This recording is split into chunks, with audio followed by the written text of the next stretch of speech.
Hello. So electrical insulations के बारे में बता देते हैं। तो देखो, इस टॉपिक में मॉड्यूल नंबर 5 में हमारा क्या क्या टॉपिक है। So component of low transmission line switch gear, that means switch fuse unit, MCB, ELCB, MCCB, type of wire and cables, type of earthing, type of battery and important characteristics of battery या elementary calculation of energy consumption and battery backup. Okay, so first of all अभी हम लोग ये बहुत ही basic unit है। Basic unit that means हम लोग के घर में जो वायरिंग होता है वो किस प्रकार का वायरिंग होता है, सीरीज में होता है या पैरेलल में होता है। एनीवन बताओ। पैरेलल में होता है। सो अगर सीरीज में करेंगे तो क्या प्रॉब्लम आएगा? अगर एक स्विच को ऑफ करेंगे तो घर के और जितने भी सारे इंस्ट्रूमेंट वो भी बंद हो जाएंगे अगर सीरीज पे वायरिंग होगी तो सर। तो अब तुम लोग को स्विच एंड फ्यूज कहाँ कनेक्ट किया जाता है पता है? फ्यूज क्या किस वायर के बीच में कनेक्ट रहता है हमारे पास? जैसे मान लो एक लाइव वायर है, एक पॉजिटिव है, एक निगेटिव है ना? तो किस वायर में हम लोग फ्यूज कनेक्ट करते हैं और हम लोग का जो बोर्ड का डायग्राम रहता है, जैसे हम लोग क्या है कि एक जो इलेक्ट्रिकल इंजीनियर बेसिक इलेक्ट्रिकल में हम लोग को ये पढ़ने के बाद अभी भी बहुत सारे स्टूडेंट को बोल देंगे कि बोर्ड खोल के बताओ कि यहाँ पे वायरिंग कैसे हुआ है, फ्यूज कैसे कनेक्ट हुआ है, स्विच कैसे कनेक्ट हुआ है, स्विच कैसे काम कर रहा है। सो बोर्ड देख के कोई नहीं बता पाएगा, बट एक सिंपल इलेक्ट्रिशियन वो उसको आराम से देख के बता देगा। ठीक है। सो ये चीज इस पर बेस्ड हम लोग को कुछ बेसिक नॉलेज लेना है और किस प्रकार से हम लोग different type of insulation use करते हैं। जैसे हम लोग वायर में केबल्स में जो इंसुलेशन यूज करते हैं, फिर ट्रांसफार्मर के अंदर जो है जो वायर रहता है उसमें हम लोग जो है वायर जो रहता है वो इनेमल कोटिंग का इंसुलेशन यूज करते हैं। Okay.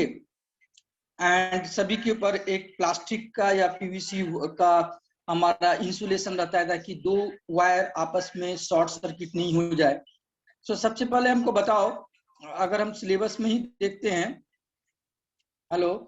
So what do you mean by switch fuse unit? Hello,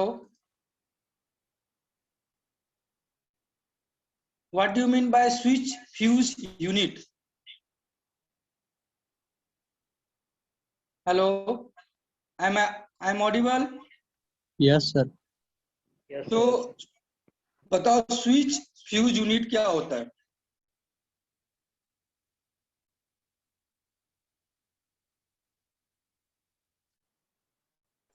sir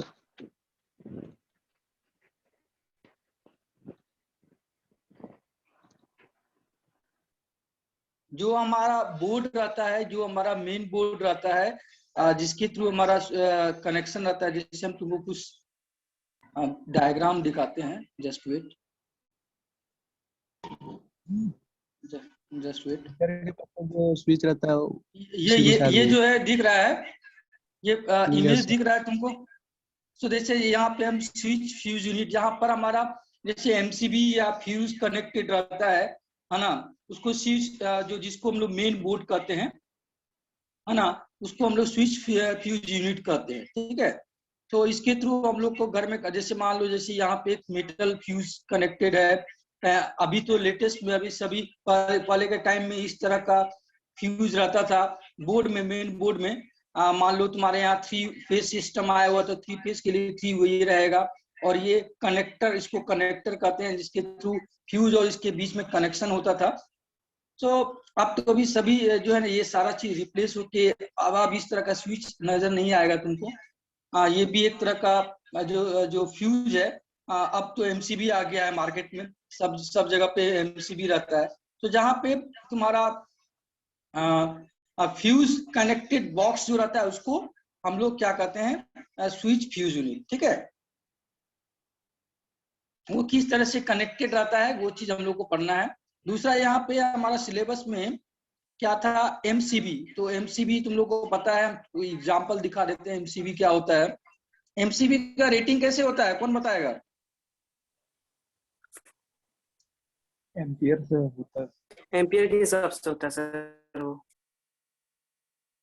हाँ, तो हमारे पास जैसे एमसीबी जो है सिंगल फेज, जैसे यहाँ पे देखो ये जनरली तुम्हारा ये एम्पियर है, कितना एम्पियर के बाद वो एमसीबी जो है वो ट्रिप कर जाएगा, है ना। सो जैसे यहाँ पे 32 एम्पियर का है ना। ये 3 फेज सिस्टम के लिए है, 3 फेज प्लस एक न्यूट्रल के लिए 4 पोल एमसीबी है ना। So according to current rating हमारे पास एमसीबी आता है, और एमसीबी को हम लोग जैसे मान लेते हैं हमारे घर में टोटल लोड जो है वो 20 एम्पियर है या 30 एम्पियर है। सो हम लोग वहाँ पे 32 एम्पियर का एक लगा दिए कि अगर कभी भी लाइटनिंग होगा, तो अगर हमारा मैक्सिमम लोड से ज्यादा निकल के करंट गया, तो उस जगह पे एमसीबी जो है वो ट्रिप कर जाएगा। तो वहाँ पे अंदर में एक ट्रिपिंग मैकेनिज्म रहता है, जो कि उसको ट्रिप करवा देता है। वो ऑटो ट्रिप होता है, अपने आप ट्रिप कर जाता है। ओके, सो नाउ हम लोग आते हैं, एमसीबी हो गया। हम तुमको एक बेसिक बता रहे हैं। उसके बाद है ईएलसीबी। बताओ ईएलसीबी का फुल फॉर्म क्या होगा? एमसीबी का फुल फॉर्म क्या होता है? Miniature circuit breaker. Yes, circuit breaker मतलब सर्किट को ब्रेक करने वाला। देखो हमारे पास बहुत तरह का सर्किट ब्रेकर होता है ना। जैसे जैसे एमसीबी व मिनिएचर सर्किट ब्रेकर, उसी तरह से होता है air circuit breaker, oil circuit breaker, जो कि इंडस्ट्री में जो हायर पावर रेटिंग में यूज होता है। ठीक है, सो जैसे ये है अर्थ लीकेज, ईएलसीबी मतलब हुआ अर्थ लीकेज सर्किट ब्रेकर। अर्थ लीकेज सर्किट ब्रेकर हुआ कि अगर अर्थिंग वायर में कहीं पे लीकेज होता है, तो अगर लीकेज करंट फ्लो करेगा, तो उस समय ये सर्किट ब्रेकर जो है वो डिस्कनेक्ट कर देगा पूरे सप्लाई। ठीक है, सो हमारे पास बहुत तरह का सर्किट ब्रेकर होता है। सर्किट ब्रेकर का काम होता है जिससे मेन पावर से मेन जो तुम्हारा जो इक्विपमेंट है उसके बीच में कनेक्ट रहता है, वो उसको बीच में डिस्कनेक्ट कर देता है। सो उसको कहीं ना कहीं से सिग्नल आता है कि अब हमारा जो करंट है वो उससे ज्यादा हो गया है। तो different type of circuit breaker होता है, हम लोग उसको डिटेल्स में बाद में पढ़ेंगे। सो नाउ अभी हम लोग बताते हैं what do you mean by wire and cables. Wire and cables में क्या डिफरेंस है? Hello sir wire sir conductor, wire and cables में क्या डिफरेंस है? सर एक कवर्ड होता है, एक अनकवर्ड होता है। एंड केबल्स किसको कहते हैं? केबल्स अनकवर्ड को कहते हैं सर। नहीं सर ग्रुप देखो ऑफ हम बता, कंडक्टर को। हाँ ग्रुप ऑफ वायर कंडक्टर तो वो जो कवर सिंगल में रहता है। होता है। हाँ, तो जैसे हमारे पास जैसे मान लेते हैं एक कंडक्टर हुआ जिसके ऊपर कोई इंसुलेशन नहीं रहता है, जिसको बार कंडक्टर, इसके ऊपर कोई कवर नहीं रहे। सो वायर एंड केबल्स के बारे में बताते हैं। The use of conductor and their insulation is regulated by Indian electricity regulation and Indian standard code of practice. ये दो इंडिया का ऑथराइजिंग ये है कि कितना एम्पियर करंट में किस टाइप का इंसुलेशन यूज करना है, वो ये सारा डिसाइड करता है। और जो भी कंपनी वायर बनाती है, जो मार्केट में लॉन्च करती है, इसके इंसुलेशन का जो रूल्स एंड रेगुलेशन रहता है उसको फॉलो करना पड़ता है। ठीक है, so wire and cable are most common form of conductor हमारे पास जो आता है। सो ये तो कैरिंग कंडक्टर है। So difference between the wire and cables. So according to bureau of Indian standard, ये BIS जो होता है वो डिफाइन करता है कि किस वायर में कितना एम्पियर करंट का रहेगा, तो उसके ऊपर जो कितना मोटा इंसुलेशन यूज होगा, है ना। अकॉर्डिंग टू सेफ्टी ये डिसाइड करता है। और कोई भी कंपनी जो वायर बनाती है, ये Indian bureau of Indian standard को फॉलो करना पड़ता है कंडक्टर को बनाने के लिए। तो जैसे बार कंडक्टर, सिंपल कंडक्टर हुआ, दे आर नो कवरिंग। जैसे हम लोग जब बार कंडक्टर कहाँ यूज करते हैं बताओ? जैसे पोल तुम्हारा वगैरह सब ओवर में। नहीं नहीं, जैसे ऊपर में जो ट्रांसमिशन लाइन रहता है, ओवर हेड ट्रांसमिशन लाइन या डिस्ट्रीब्यूशन लाइन में, तो उसके ऊपर कोई कवर नहीं रहता है। अभी तो बहुत जगह पे उस वायर को, पहले जो कंडक्टर वायर रहता था वो देखना गोल गोल तुम लोग देखे होगे, मतलब तुम लोग के पोल के पास जो वायर रहता है, अभी तो बहुत जगह पर कवर्ड वायर यूज किया गया है ना। पहले वो ओपन आता था, कोई भी हुक लगा से उससे तुम्हारा घर में कनेक्शन लेके जाता था, इसीलिए आज के टाइम में उसको रिप्लेस करके सभी जगह पे कवर्ड वायर लगाया गया। और बार कंडक्टर जो है यूज होता है जब हम लोग वाइंडिंग करते हैं। सो वाइंडिंग करने के टाइम में वहां पर जो कंडक्टर रहता है उसके ऊपर एक इनेमल कोटिंग रहता है, उसके ऊपर कोई कवर नहीं रहता, प्लास्टिक का कोई कवर नहीं रहता है। सो मेनली बार कंडक्टर जो है वो overhead transmission line and distribution line में यूज होता है। एंड वायर क्या हुआ, wire conductor is provided with insulation, then it called wire, जो हम लोग के घर में आता है ना, according to different type of colour code में आता है, रेड, येलो। बताओ इस तरह का कलर क्यों यूज होता है, ब्लैक, ब्लू, ये कॉमन वायर का करंट ये है, बताओ तो एनीवन। सर क्योंकि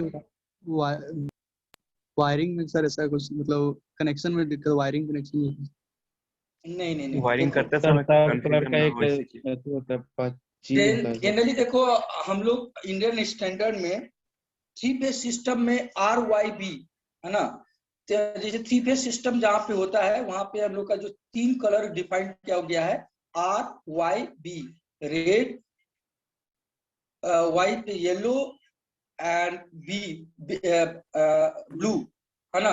एंड ब्लैक को हम लोग जो है अर्थिंग वायर के रूप में देखते हैं। तो जैसे मान लो कहीं पर भी बंडल कंडक्टर आता है ना, जैसे तुम लोग कहीं पर भी देखे हो केबल्स को देखे हो, केबल्स जिसके अंदर बहुत सारा वायर रहता है, जो अंडरग्राउंड केबल्स जो बिछाया जाता है इलेक्ट्रिसिटी हम लोग को घर में देने के लिए। तो उसके अंदर ये 4 कलर हम लोग को, जैसे 3 फेज सिस्टम हमारे यहाँ आता है, जैसे जनरली हम लोग सिंगल फेज सप्लाई लेते हैं, बट बहुत घर में जिसके यहाँ जैसे एयर कंडीशन लगा हुआ रहता है, या जिसके यहाँ मोटर लगा रहता है, या जो थोड़ा सा इंडस्ट्रियल या डोमेस्टिक कोई मोटर या यूज करता है घर में, या कोई भी घर में जैसे आटा चक्की चलाने के लिए या किसी भी तरह का, तो वहां पर हम लोग जो है ना 3 फेज कनेक्शन लेते हैं। सो हम लोग का जैसे अंडरग्राउंड वायर में जैसे 4 वायर रहता है, एक मोटा सा ब्लैक कलर का कवर के अंदर 4 वायर रहता है। सो जनरली हमारा कलर डिफाइन किया गया है RYB है ना, red, yellow, blue and black for earthing wire. Okay, so ये हमारा हुआ। अब हम तुमको एक चीज बताते हैं, तुम लोग 3 पिन सॉकेट देखे हो? Yes sir. आप सभी का तो बताओ वो तीसरा का जो सॉकेट रहता है वो किस काम के लिए रहता है? अर्थिंग के लिए, अर्थिंग अर्थिंग के लिए। अर्थिंग के तो लिए। अगर वो नहीं रहेगा तो क्या हमारे यहाँ करंट फ्लो करेगा या नहीं करेगा? करेगा, सिर्फ करंट फ्लो करेगा। तो जनरली क्या है कि जो तीसरा वाला देखना उसका मोटा रहता है, उसका नॉब भी मोटा रहता है। तो वो इसलिए रहता है कि अर्थिंग, हम लोग एक अर्थिंग करते हैं ताकि मान लो कि लाइटनिंग हो या कोई भी किसी भी तरह का कहीं पर भी शॉर्ट सर्किट हो, सो उस समय जो करंट फ्लो करेगा बहुत हेवी करंट रहता है, वो डिवाइस में नहीं आके वो थ्रू वायर, अर्थिंग वायर के थ्रू ग्राउंडिंग हो जाए और हमारा कोई भी डिवाइस जो है वो डैमेज नहीं हो। जनरली हम लोग घर में नहीं यूज करते हैं, बट कोई भी गवर्नमेंट ऑफिस हो या इंडस्ट्री है वहां पे अर्थिंग का प्रॉपर ध्यान रखा जाता है, ताकि किसी भी तरह का कोई भी प्रॉब्लम हो तो कोई भी डिवाइस जो है वो जले नहीं। सो जनरली बार कंडक्टर के ऊपर कोई कवर नहीं रहता है, और वो हम लोग ओवर ट्रांसमिशन लाइन या डिस्ट्रीब्यूशन लाइन में यूज करते हैं। वायर किसको कहते हैं? जब कंडक्टर के ऊपर एक इंसुलेशन जो है यूज होता है, और इंसुलेशन कितना मोटा होगा वो डिपेंड करता है वहां पर कितना करंट फ्लो करेगा। जैसे तुम लोग ध्यान दो कि जो इलेक्ट्रॉनिक सर्किट का जो वायर रहता है, सो वायर में जो अंदर में जो कंडक्टर रहता है वो भी पतला रहता है, उसके ऊपर पे जो इंसुलेशन का जो कवर रहता है वो भी पतला रहता है, क्योंकि वहां पर बहुत मिली एम्पियर में करंट फ्लो करता है। उसके बाद 1 एम्पियर का वायर या 5 एम्पियर का वायर या 10 एम्पियर का वायर या 16 एम्पियर का वायर, जैसे जैसे वायर में एम्पियर रेटिंग बढ़ते जाता है तो उसका इंसुलेशन का कवर जो होता है वो उतना ज्यादा मोटा होते जाता है, ठीक है। और केबल किसको कहते हैं? सो केबल जो कहते हैं, इट कंसिस्ट ऑफ 2 और more conductor covered with suitable insulation and surrounded by the protecting cover. So how many of you have seen the cables? Cables कितना आदमी तुम लोग देखे हो बताओ, कोई देखे हो केबल्स? देखे हैं सर, लैन सबको केबल, देखा होगा हाँ सर, तो टीवी वाला। केबल्स टीवी का भी नहीं केबल, नहीं डिश वाला।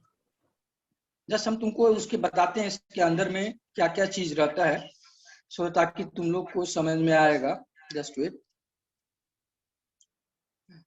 Just wait.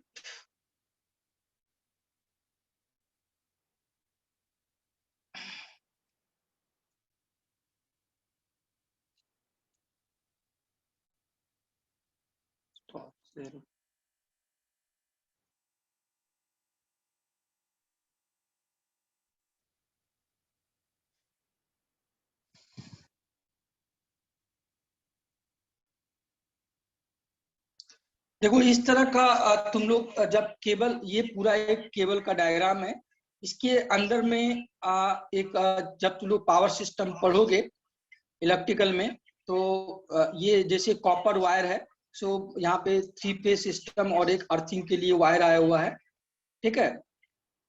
सो इसका अपना एक कवर है, उसके ऊपर पे यहाँ पर एक आर्मर मैकेनिकल स्ट्रेंथ के लिए, क्योंकि जैसे मान लो ये वायर अंडरग्राउंड में यूज हो रहा है, सो अंडरग्राउंड में रोड के नीचे में है, तो वहां पे मान लो हेवी गाड़ी फ्लो कर रहा है या तुम्हारा गाड़ी जा रहा है, तो उसके कारण क्या हो सकता है कि प्रेशर के कारण वायर जो है उसका इंसुलेशन टूट सकता है या वायर टूट सकता है, तो उसके ऊपर एक मैकेनिकल आर्मर जिसको कहते हैं, एक क्लास ये रहता है, उससे दिया जाता है। उसके बाद ब्लैक कलर का कवर रहता है। इस तरह का वायर तुम लोग देखते हो कि मोटा मोटा वायर बहुत जगह पे, अभी जितना भी ओवरहेड ट्रांसमिशन लाइन है, जो पहले ओपन कंडक्टर रहता था, अभी इस तरह का कंडक्टर से उसको रिप्लेस किया जा रहा है। ओके, सो जैसे यहाँ पे मल्टी स्ट्रेंथ वायर है, और हम तुमको केबल्स का कंस्ट्रक्शन दिखाते हैं। केबल कंस्ट्रक्शन तो तुमको समझ में आएगा उसके अंदर में क्या क्या चीज रहता है ना। बहुत सारा कंस्ट्रक्शन में तुमको देखने के लिए मिलेगा कि अंदर में क्या क्या चीज रहता है। तुम्हारा अंडरग्राउंड देखो, ये उसका एक लेआउट है, ये दिख रहा है ना। तो जैसे ये मान लो एक कंडक्टर का केबल का ये यूजी लेवल में जो पढ़ना है, तो जैसे यहाँ पे 3 कंडक्टर है, उसके ऊपर उसका अपना एक इंसुलेशन रहता है, उसके बाद शेथ रहता है, एंड इसको कहते हैं आर्मर, उसके बाद उसके ऊपर पर एक प्लास्टिक का कवर रहता है। सो ये सारा चीज दिया जाता है कि किसी भी तरह का मैकेनिकल प्रेशर में आके वायर जो है वहां पे कट नहीं जाए, क्योंकि अंडरग्राउंड वायर में एक बार अगर केबल कट जाएगा तो शॉर्ट सर्किट भी होगा, फिर उसको पता लगाना भी बहुत मुश्किल हो जाता है कि किस जगह पे वायर जो है वो कट हुआ है, फिर पूरा जमीन खोद के निकालना पड़ता है। सो उसको, उसके लिए हम लोग का एक डिस्टेंस रिले होता है, डिस्टेंस रिले का यूज करके हम लोग पता लगाते हैं। अर्थ फॉल्ट रिले होता है, जिससे पता चलता है कि मतलब वायर में कहाँ पे है। बट जनरली हम लोग उसको मैकेनिकल स्ट्रेंथ प्रोवाइड करने के लिए इस तरह का पूरा कवर किया जाता है डिफरेंस टाइप ऑफ लेयर से, ताकि उसमें अंडरग्राउंड वायर जो केबल रहे उसमें कोई डैमेज नहीं है। ओके, सो ये देखिए नजर आया? Hello, yes sir. किसी भी पावर सिस्टम में केबल का जो डायग्राम है वो तुमको नहीं मिल जाएगा, कभी कभी एग्जाम में आता है उसके अंदर क्या क्या रहता है। ओके, सो वो तुमको भी दिख जाएगा, और एग्जाम में भी आ सकता है कि उसको किस तरह से पूरा मैकेनिकल एंड इलेक्ट्रिकल इंसुलेशन किया जाता है। सो अब आते हैं हम लोग, केबल पे हो गया, जस्ट वेट। ओके, अब हम लोग केबल, वायर एंड कंडक्टर का डिफरेंस समझ में आ गया। रीड आउट हम लोग को। हेलो हेलो,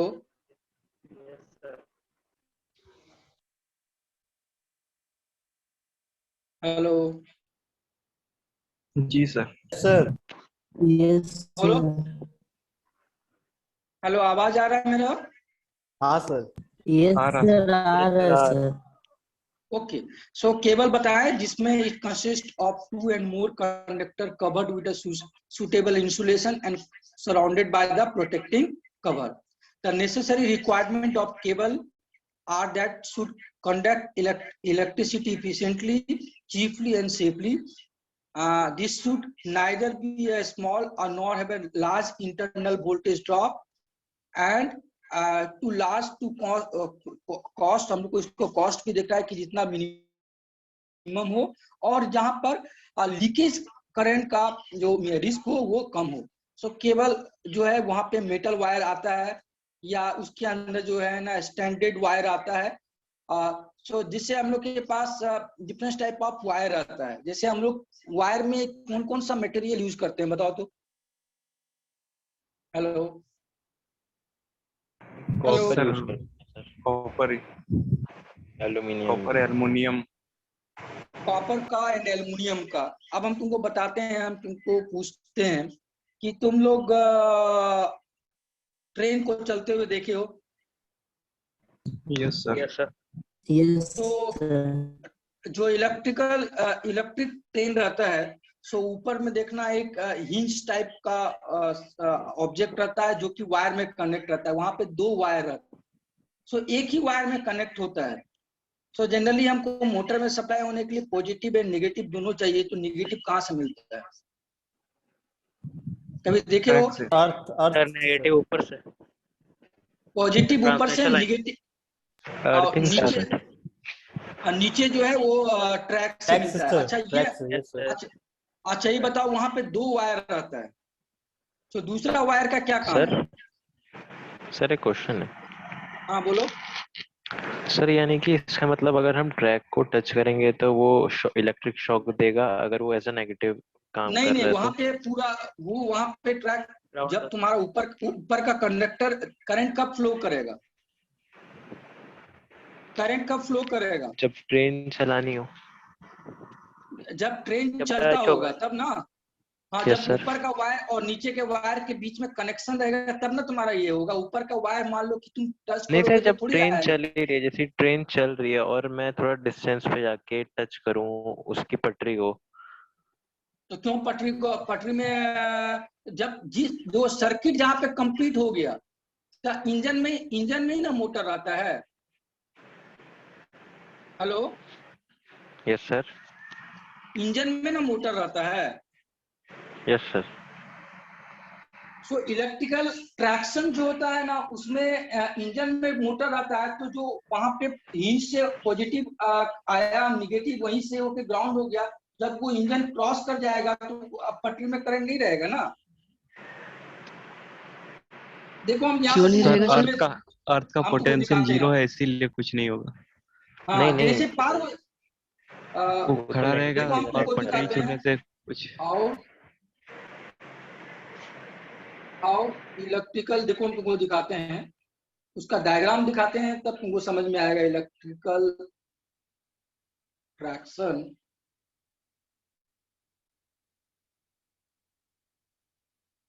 हम तुमको ये पूछना चाहते हैं कि वहां पर 2 वायर रहता है, वो दूसरा वायर किस काम का रहता है बताओ। दूसरा वायर सपोर्ट करता है। देखो यहाँ पे,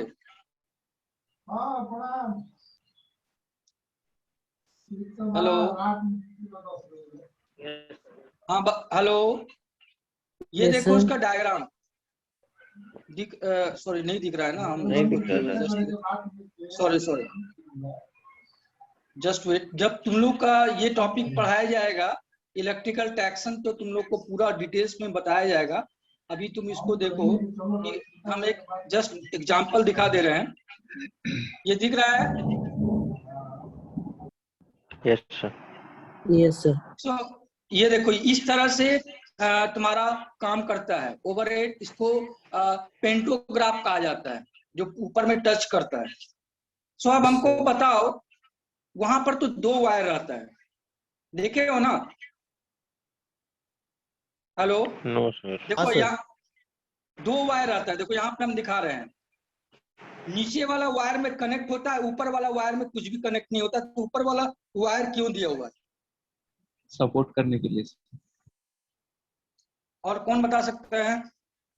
तो सर वो 2 तार नीचे झूल ना जाए इसलिए उसको नहीं। एंड ऊपर का वायर किस मटेरियल का रहता है, नीचे का वायर कौन सा मटेरियल का रहता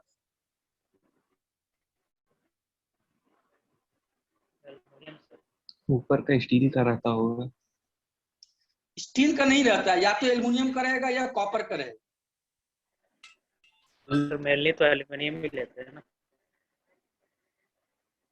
देखो हम लोग का जो, हाँ मतलब एल्युमिनियम का जो वायर रहता है वो सस्ता रहता है। सो नीचे वाला जो डायग्राम रहता है, देखो ऊपर में जो तुम कभी भी ट्रेन में देखोगे तो नीचे का जो वायर रहता है ना वो फुल्ली तुम्हारा एल्युमिनियम का रहता है ना, एल्युमिनियम का कंडक्टर रहता है। सो होता क्या है कि मान लो बहुत स्पीड में जब उसको वहां पे तुम कंटिन्यूसली जब ट्रेन मान लो 130 120 का स्पीड में टच होगा और ये पेंटोग्राफ जब उसको कांटेक्ट में आएगा तो यहाँ पर फ्रिक्शन के कारण वायर जो है वो घिसेगा। यस और नो? सो जब Yes, sir. घिसेगा तो Yes, sir. वायर जो है टूट जाएगा। सो मान लो नीचे का वायर टूट गया यहाँ पे, सो पूरा उस लाइन का पूरा तुम्हारा वायर जो है वो वहां पर जो है करंट डिस्कनेक्ट हो जाएगा और कोई भी ट्रेन नहीं चलेगा। यस और नो? Yes, sir. मतलब उसको लेकिन ऐसा होता नहीं है। एक्चुअल में क्या होता है कि ऊपर के तार में करंट रहता है और इस नीचे वाले वायर में टैपिंग करके हम लोग करंट लेते हैं, ठीक है, ताकि अगर नीचे का कोई वायर टूट जाए तो मान लो कोई एक सेगमेंट टूट गया, सो इधर भी करंट रहेगा उधर भी करंट रहेगा और ट्रेन तुम्हारा कभी भी बंद नहीं रहेगा। बात समझ में आया? Yes sir. सर कितना फ्रिक्वेंटली ये टूटने के चांस होते हैं, मतलब कैसे टूट सकते हैं? टूट जाता है घिसते घिसते कहीं भी सुनना। वो लोग रेगुलर में चेकअप करता है, वो लोग को देखता है कि अगर ये वायर जो है मतलब कहने का मतलब है घिस गया है, अगर पुराना हो गया तो लोग रिप्लेस कर देता है। मेंटेनेंस रेगुलर होते रहता है। सो जनरली ऐसा होता नहीं है, लेकिन कभी कभी ऐसा तुमने सुनने में आया होगा कि ट्रेन रुक गया है बिकॉज आगे वायर टूट गया है। सो ये बहुत कोइंसिडेंटली होता है। जनरली ये लोग रेगुलर चेकअप करते रहता है ताकि अगर कोई वायर जो है घिस गया हो तो उसको रिप्लेस करके नया वायर लोग लगा देता है। सो ये हुआ हमारा ट्रैक्शन जो है वो किस तरह से काम करता है। वहाँ पेंटोग्राफ में ओवरहेड वायर में टच करता है और थ्रू तुम्हारा ट्रैक्शन के थ्रू वहाँ पे उसको अर्थिंग मिलके उसको वहाँ पे सर्किट हाँ सर, कंप्लीट ये वाला कंसेप्ट बता दीजिए फिर से। ये अर्थिंग कैसे, मतलब नेगेटिव पोटेंशियल कैसे प्रोवाइड करता है अर्थ?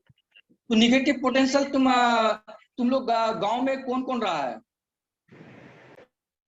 Yes sir. सब लोग है सर, ज्यादा सर। जो हुकिंग करता है उसको पता है वो सिर्फ पॉजिटिव वायर में लेके जाता है और निगेटिव वायर अर्थिंग के थ्रू लेके जाता है, क्योंकि उसके यहाँ बल्ब में उसके यहाँ बल्ब जल जाता है। एक ही वायर हुकिंग करके लेके आता है जो चोरी करता है। तो उसी तरह से पॉजिटिव करंट जो है वो ओवरहेड ट्रांसमिशन लाइन से लेता है और नीचे का जो मोटर रहता है, मोटर का जो दूसरा टर्मिनल रहता है, थ्रू अट्रैक्शन वहां पे उसको अर्थिंग वायर मिल जाता है। सर तो वही पूछ रहा था मैं, तो इसका मतलब कि पटरी में तो फिर करंट हो जाना चाहिए सर, तो जब ट्रेन चल रही हो। देखो जैसे मान लो ये तुम्हारा इंजन है ना, ये तुम्हारा इंजन है ना। सो इंजन में जैसे ये दिख रहा है, ये डायग्राम दिख रहा है, ये जूम कर दीजिए लोकोमोटिव सर, कौन सा डायग्राम? यहाँ पे दिख रहा है, जस्ट वेट। ये देखो यहाँ पे दिख रहा है सर, 4th नंबर वाला क्या? नहीं, इधर जो कलरफुल है राइट हैंड साइड में। हाँ, यस। ओके सर, देखो। सो देखो यहाँ से करंट, पॉजिटिव करंट आया और तुम्हारा नेगेटिव करंट जो है वो ट्रैक्शन लेस से लेकर इंजन में चला। जब इंजन क्रॉस हो गया तो ये जो है वहां पे सर्किट कंप्लीट हो गया ना, सर्किट कंप्लीट हो गया, करंट फ्लो हो गया। लेकिन जैसे ही इंजन चला गया तो उस जगह पे करंट नहीं रहेगा। सर वो तो ठीक है, पर पटरी में तो अगर एक जगह पे भी रहे तो पूरे में वो फैल जाएगा ना, कंडक्टर है ना नहीं सर नहीं वो नहीं तो। नहीं नहीं नहीं नहीं, ऐसा थोड़ी होगा, वो ऐसा नहीं होगा। अगर होगा भी तो वो 8 में चल जाएगा ना। हाँ वो तो नहीं, आठ में जगह चला जगह ग्राउंडिंग होता है ना, करंट। अच्छा तो जगह वो जगह देखो, ग्राउंडिंग रहता है। नहीं नहीं वो देखो, जैसे यहाँ पे देखो, यहाँ पे ये तुम्हारा ये डायग्राम दिख रहा है, यस सर। ये देखो यहाँ पे इस तरह से कंप्लीट होता है। जैसे ये पोर्शन कंप्लीट होगा, ये आगे चले जाएगा, उसके बाद तुम्हारा इसमें कोई करंट नहीं रहेगा। अच्छा ठीक है। सर जिस टाइम पास करेगा सिर्फ उसी वक्त होगा। हाँ तो उस समय कौन किसका साथ रहता है? जब ट्रेन पास करेगा तो उसको हाथ देगा वहां पे। नहीं सर वहां तो नहीं, पर जब ट्रेन चली जाती है तो उसके पीछे तो दे सकते हैं ना तो सर। ट्रेन चला गया तो उसका पाथ कंप्लीट हो गया ना, उसका पाथ कंप्लीट हो गया तो वहां पे आगे में तुम्हारा थोड़ी हमेशा वहां पे करंट फ्लो करते रहेगा। नहीं सर वो कंडक्टर था तो इसलिए मैंने पूछा कि कंडक्टर नहीं में तो तो करंट पूरे में स्प्रेड हो जाता है। अब वो तुम्हारा जो पटरी रहता है वो कंटिन्यूस लाइन थोड़ी रहता है, वो डिस्कनेक्टेड लाइन रहता है ना, वो एक कंटिन्यूस लाइन थोड़ी रहता है। ओके, सो हम लोग को सर अकॉर्डिंग टू सर ऊपर सर फिर से ऊपर देखना तो हमेशा पड़ेगा। टच किया रहता है ना सर। पटरी दोनों तो में सर नहीं, कंटिन्यूअस देखिए हमेशा। नहीं जी नहीं सर हम भी है। पटरी कौन बोला कंटिन्यूस रहता है? में गैप रहता है, इसमें 2 से 3 सेंटीमीटर का गैप हो ही जाता है कभी कभी, और ज्यादा भी जब रहता है। दो लंबा तुम्हारा वो जॉइंट होगा तो कहीं ना कहीं वहां पे जॉइंट रहता है ना, उसको जॉइंट को जॉइंट किया जाता है थ्रू, मतलब उसको नट के थ्रू जॉइंट किया जाता है। उतना लंबा कहाँ से रेल का पटरी बनेगा जी? तो सर टच टच तो नहीं, वो तो वैसे तो कनेक्टेड रहती है सर, पर टच तो रहती है ना वो दोनों भी। इतना तो हो वो तो सकता है ना सर कि electric earthing current earthing cross कर जाए। आर्थिंग आर्थिंग हो जाता है ना वहां से। जैसे वहां से वो पहिया क्रॉस किया, उसके बाद वो आगे बढ़ गया तो इंजन में ही रहेगा ना, उसके बाद पीछे वाला पोर्शन में नहीं आएगा ना, वो तो अर्थिंग हो ओके जाएगा, फिर सर। वो आगे बढ़ जाएगा, आगे बढ़ जाएगा। इलेक्ट्रिसिटी शॉर्टेस्ट डिस्टेंस फॉलो करता है। तो ये उसके बाद क्या बोलते हैं, जब तुम लोग इलेक्ट्रिकल ट्रैक्शन पढ़ोगे तो उसको डिटेल्स में पढ़ोगे किस तरह से रहता है। So now the classification of wire and cables. So जैसे एल्युमिनियम कंडक्टर होता है एंड कॉपर कंडक्टर होता है, और एक मिक्स कंडक्टर होता है। जैसे तुमको कोई पूछे कि what is the full form of ACSR, बताओ तो। ACSR का फुल फॉर्म, हेलो, ये वायर का कंडक्टर इसको फुल फॉर्म होता है एल्युमिनियम कंडक्टर स्टील रेनफोर्स। मतलब तुम्हारा एल्युमिनियम का कंडक्टर रहता है और मतलब एल्युमिनियम एंड स्टील का मतलब तुम्हारा मिक्स रहता है। ठीक है, मिक्स दोनों का रहता है। जैसे यहाँ पे हम तुमको फिगर दिखाते हैं, जैसे ये देखो, ये ACSR का एक कंडक्टर देते हैं, जस्ट वेट। सो ये डिफरेंस टाइप ऑफ कंडक्टर होता है।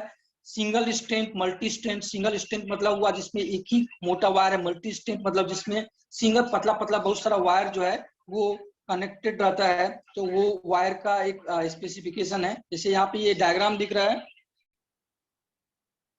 ना, इसको steel aluminium conductor steel reinforce, मतलब एल्युमिनियम एंड स्टील का मिक्सर टाइप का मतलब एक कंडक्टर रहता है ताकि हमारा कॉस्ट रिड्यूस हो जाए।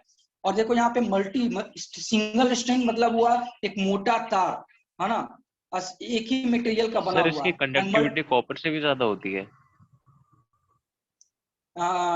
इसका कॉपर से इसी साथ, जस्ट वेट, हमको तो चेक कर लें दो हमको। नहीं, कौन बताया तुमको? नहीं सर मैं पूछ रहा हूँ। नहीं, हमको generally ACSR conductivity over just हमको जनरली कॉपर का ही ज्यादा रहता है। तो सर इसको यूज क्यों करते हैं फिर अगर कॉपर का ज्यादा रहता है तो? सस्ता है। कॉपर महंगा आता है ना, कॉपर का वायर या एल्युमिनियम का वायर कौन सा महंगा पड़ेगा? सर कॉस्टली तो कॉपर पड़ता है। तो ऑब्वियसली तो हमको कॉस्ट भी रिड्यूस करना है ना। Yes sir. तो इसीलिए हम लोग उसका कंडक्टिविटी बढ़ाने के लिए